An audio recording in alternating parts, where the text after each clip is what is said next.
tu comprennes, c'est que tu es toujours stressé, tu n'arrives pas à faire plus parce que ton corps cherche l'équilibre. Lorsqu'il a eu l'équilibre, lorsqu'il est stable, lorsqu'il se sent puissant, là, quand tu es en rétention, tu n'as plus peur d'aller parler à une femme parce que tu as le minimum d'énergie, de testostérone et de dopamine pour faire cet effort.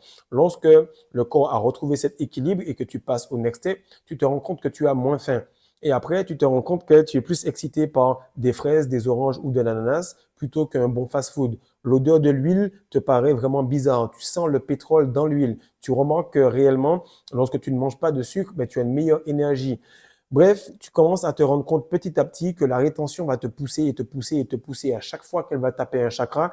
Et chakra, c'est pas un truc compliqué. C'est que tu as 7 points qui sont le long de ta colonne vertébrale qui, eux, à chaque fois qu'ils vont être touchés, vont être purifiés et vont t'amener à un nouveau niveau de conscience. Donc, que ce soit les intestins, que ce soit ton cœur, que ce soit les cordes vocales, tes yeux ou bien la glande pinéale, chaque fois que tu vas monter, ça va requérir une meilleure alimentation pour que tu aies une meilleure rétention et une meilleure essence sexuelle. Tu es ce que tu manges. Et lorsque tu manges de la merde, ben, tu sais ce que tu es ensuite. Lorsque tu manges ce que Dieu t'a donné, automatiquement, tu te trouves au-dessus des personnes qui mangent de la merde.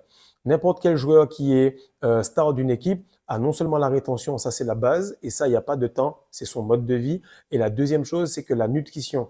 C'est là que tu vas remarquer que la nutrition change. Bien sûr, il y a effet cumulé, il y a leadership et tout, mais en réalité, ce sont les deux choses. Et Djokovic l'a toujours dit, pour qu'il puisse rattraper les monstres qui étaient Andy Murray, Nadal et Federer, c'est le fait d'avoir arrêté le gluten.